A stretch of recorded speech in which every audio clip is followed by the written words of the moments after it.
Alright guys, good morning. Ah, ang tagal ng market review natin, no? So halos 3 weeks ba? 2 weeks, no? So pasensya na guys na medyo tagalan yung market review natin. Pero, so yun nga, bawi tayo, no? One, two, three, smile. One, two, one, two, three, smile. I can't get you out of my mind. It's like I feel it for the first time. Been thinking about you all night. I've been searching for this all my life. You're just my type. I've been looking for a boy who can treat me right. Your dark hair, but those eyes so bright. They look into my soul and it sparks my life. Can I take you there? Like it was the first time. Do you remember? Can I take you there? Back to when we felt like this was forever. Can I take you there? So yung gusto kong ituro sa inyo ngayon is kung paano magkaroon ng simpleng routine, no? Para hindi mo na kailangan as much as possible makasave ka ng time pagdating sa charting, tapos as much as possible efficient yung time mo, no? Yun lang. So una, titingnan muna natin yung katulad ngayon, yung pinaka-latest na scoring, no? Scoring, yan. So, ano yung mga currency na merong scores, no? Pagka sinabing scores, ibig sabihin merong momentum, no? Tingnan natin yung flowchart para mas maintindihan niyo. Okay, flowchart. So dito, no, before we trade, tinitingnan natin kung alin yung merong scores, alin yung wala, no? So pagka may scores, yun yung merong trending. Okay? Yan, 5, 6. So tingnan muna natin yung scoring. So ngayon, ito yung pinaka-latest na scoring na meron tayo na receive. Every hour, meron tayong natatanggap na ganito. So ito yung pinaka-latest na scoring.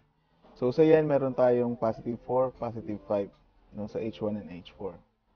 Tapos sa CAD naman, negative 5, no? Tapos sa AUD, negative 4 sa H4. So pag positive ang score, ibig sabihin nun, positive momentum or strong yung currency. Pagka negative naman yung scores, negative momentum or weak yung currency. So dito pa lang magkakaroon ka na ng idea na si CAD JPY is trending down, no? Or si AUD CAD is AUD CAD parehas weak, no? So hindi tayo nag-trade niyan. Si AUD JPY ganun din, no? Trending down. So yan. So diyan pa lang magkakaroon na tayo ng idea kung alin yung mga currency na dapat nating tingnan, no? So unahin na natin yung mga currency na merong movement, no? So yun yung tinatawag natin na quality type A, no? So tapos yung mga walang scores, yun yung parang second priority natin na setup. So unahin natin to, yung merong mga bias, no? So JPY, so punta tayo sa family ng JPY. So alam na natin yung titingnan natin. Una, JPY, CAD, tapos AUD. Okay? So punta tayo sa family ng JPY. Ayan. So ito nung session ko pa to nung itong Friday, tapos nitong Saturday. May session din pala ako Friday, no? Oo. Kasi nagkaroon ako ng lakad nung Saturday. So yung ibang session ko nung Friday. Ayan. So ito pa yung session ko nung nakaraan. So tinuturuan ko sila kung paano mag-plotting ng support and resistance kasi nung last week, meron na atang momentum to pababa, kaya nagkaroon ako ng ganitong analysis. Yan. So tinuturuan ko sila kung paano i-trade ng walang huwag indicators, no? So kung sakali gamitan natin 'to ng indicators. Yan. Template game 1. Okay? Template game 1. Template game 1.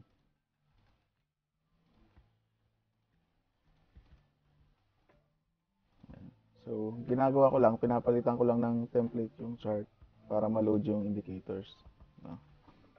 Para instead na i-load ko isa-isa ang indicator sa chart, nakasave na yung template, no? So, tingnan natin yung validity ng market structure. kung trending ba siya, valid siya, no? Close ko lang to.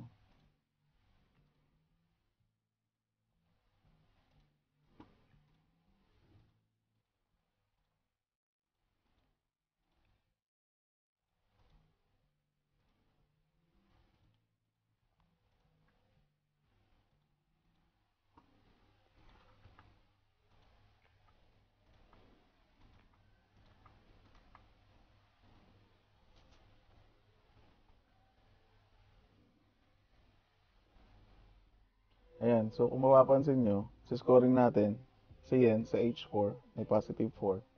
Pero yung market structure nyo sa H4, lahat range play. Lahat sila range play, no? And pag tinignan natin yung rules natin sa flowchart, dapat pagka meron tayong score na 4, 5, 6, dapat yung market trending. So lahat to invalid to for trending play, no? Sa H4. Tingnan natin sa H1.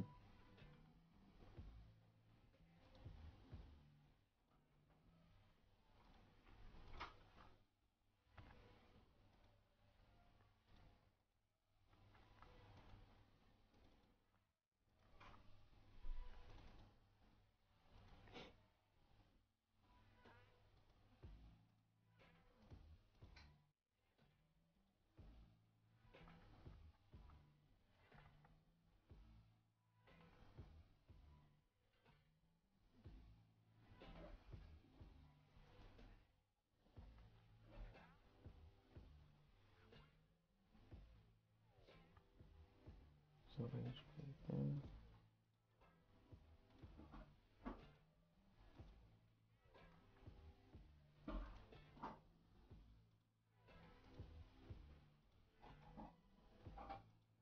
So H4 range play. So range play din dito. Dito range play din.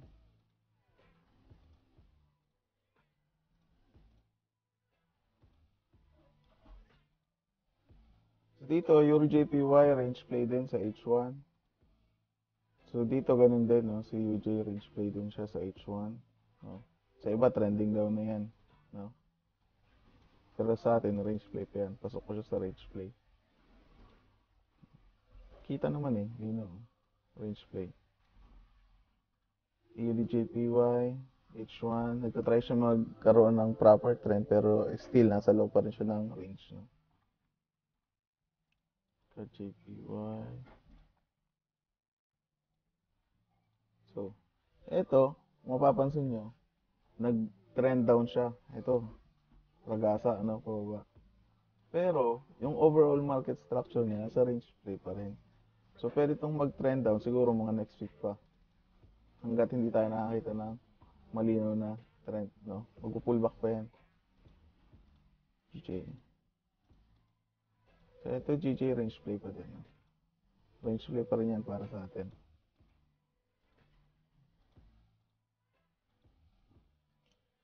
Ito ganun din, no? Range play din. So, invalid siya, no? Kahit meron siyang support ng scoring, kasi yung market structure, hindi naman siya talagang proper trend, no? So, balik tayo dun sa scoring. Latest score. So, CAD, negative 5. So, punta natin si CAD sa H1. So, dun, nakasave na agad tayo ng time. Diretso tayo sa yen, diretso tayo sa CAD. Range play. Ito, meron tayong trend.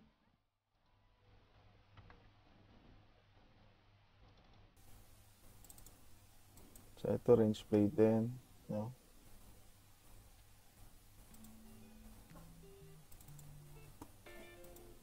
Ito, nag-trend up siya, pero still, yung overall market structure niya, nasa range play pa rin, no?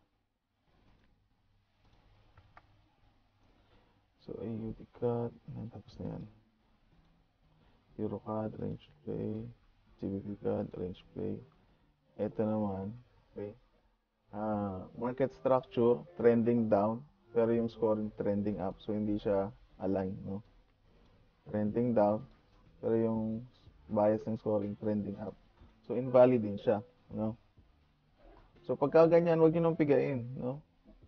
wag na natin daanin sa ego na pag nakita tayo ng chart kahit sobrang sama ng setup, pilitin natin dahil alam mo yun yung natural sa atin ng pagiging scientist na alam ko meron akong mapipiga dito eh. Meron akong madidiscover dito eh. No? So pagka ganyan, wag na natin pigain. Valid na siya eh. Okay? Yan. So ang pinaka-valid lang dito, yung AUD CAD sa market structure. Pero pag tinignan mo naman yung bias natin sa scoring dito, hindi tayo nag-trade ng -5 tapos merong -4. No? Hindi tayo nag-trade ng parehas week. So invalid din siya. Okay? So tapos na. Di ba? Wala tayong nakitang valid na rules. Okay? So next, -4 sa AUD. Sa H4.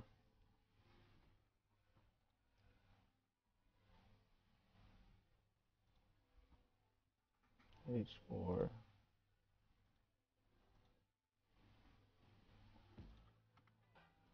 Okay.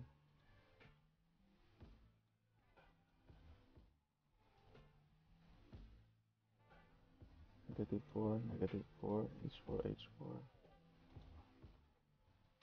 Okay, H4. Yan. So, puro range play, no? Ito, meron tayong trend play dito.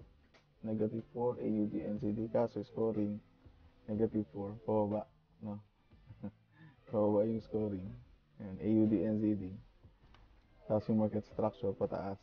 So, invalid din siya. Katulad siya ng isa kanina. Sakad. Okay? AUD, USD, H4, invalid din siya, range play. No? Invalid siya for trend play. Okay? So, pasok siya sa range play. AUD CAD, range play din, range play din, range play din, range play din. Okay? So, kung mapapansin nyo, most of the time, yung market structure nasa range play. No? So, ngayon, pwede natin pakinabangan yung range play using scoring. So, magre-range play tayo pero in direction noong scoring bias. No? So, katulad nito, range play siya. No? So, sa iba, ang paglaro nila sa range play, sabi nila, bumili sa ilalim, magbenta sa taas. No? Dito tayo, hindi pa. Kasi meron pang bias yung scoring eh. -4 pa siya eh. Euro AUD, ibig sabihin, malakas pa yung bias pataas. -4 pa sa AUD. Meron pa siyang weak momentum. Although nagpo-pullback siya ngayon, currently, yung iba nakasell na dyan, no? Yung mga price action trader. Tayo, hindi pa. Masyado pang delikado. Ang tingin natin dito, still, long pa rin. Range play siya, pero long yung tingin natin. Saan tayo maglo-long dito? Maglo-long tayo dito. Sa pullback. Yan. No? Tapos target natin sa taas. So, intraday opportunity lang to. No? Yung iba, ang tingin nila lang po ganito. Yan, sell. Sell na sila dito kasi nasa resistance. Baka nga dito pa sila nag-sell eh. Dito pa sila nag-sell sa ano. Dito sila nag-sell. Tapos TP1. Tapos TP2.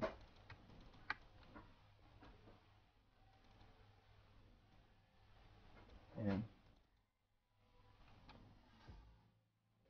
So baka yung iba na SL na dito kung naka-short na dito.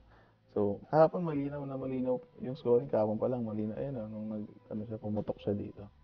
Malinaw na malinaw yung scoring. So wag natin kukontrahin yung sentiment na ng scoring. Kasi overall market structure yan eh. So tayo, tingin pa rin natin dito, range play tayo pero pullback play, pataas. In direction ng scoring. -4 sa AUD, pataas tayo. Okay. So kung medyo doubtful ka sa ganitong setup, lagyan mo na lang muna ng alert. Alert. Lagyan mo ng alert dyan. Tapos re-evaluate mo yung chart pagka nandiyan na yung price. Pero 66 lang, 68. 68 lang yung logical TP, no? So meron pang mas magandang setup dito.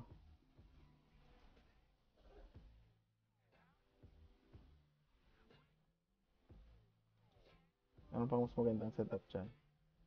No? Okay? So, simulan natin dito sa AUD. So, balik tayo dito sa AUD. So, AUD, NZD, -4. Sa AUD, range play. Kaso, kailangan natin ng 1 gap, no? Pagka range play, kailangan natin consider lahat ng scoring. So, -4, -3, no? So, 1 gap, at least -2 dito, pwede. Okay? AUD, NZD. Yan. So, sa iba na naman, ito na naman yung tingin nila dito. Pullback, price action. Yan. So, yung iba, nakatingin na sila dito ng buy. Yan. So, tayo hindi pa, no? Hintayin muna natin na magkaroon tayo ng neutral na AUD, no? Or mas lalong mag-weak si NZD.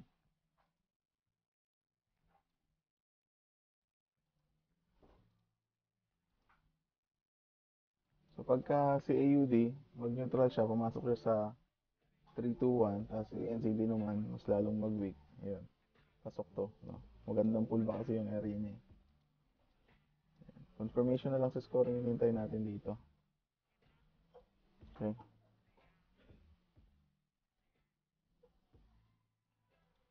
AUD USD. Ano naman, no?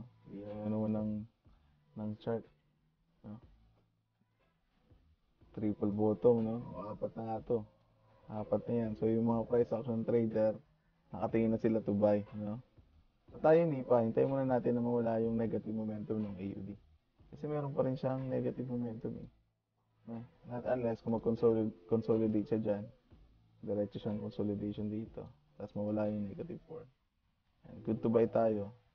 Target dito, intraday 52 pips.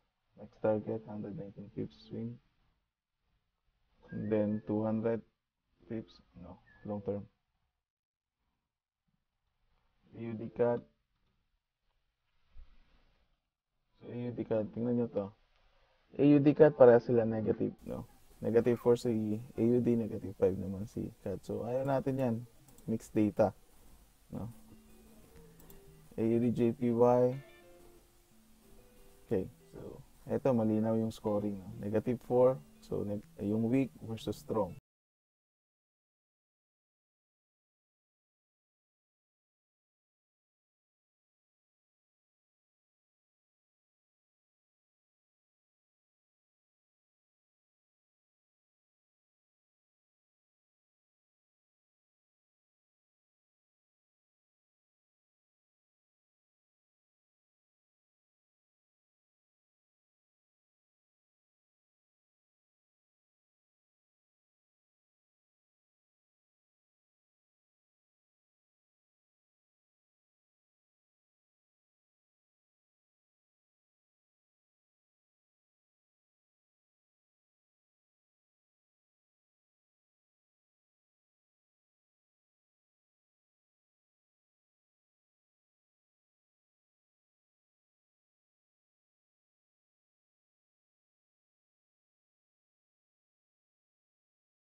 Tinatanong niya kung merong nakabantay daw dito.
to.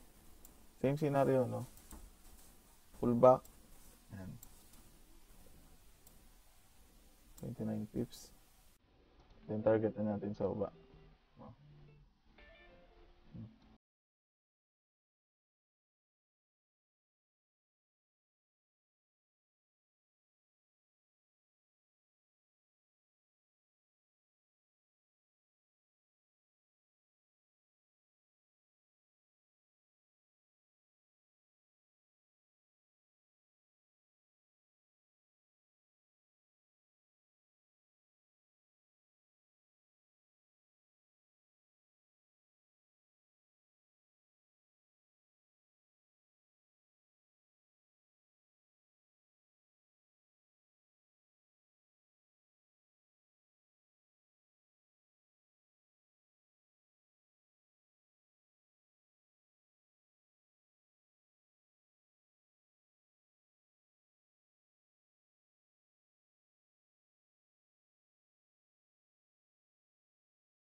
Currency. Alam ko gusto nyo tingnan lahat eh, kasi gusto nyo i-compare yung analysis nyo. Pero, so yun lang yung gusto kong i-discuss ngayon. No? So hopefully, at least nakabawi ako kahit paano.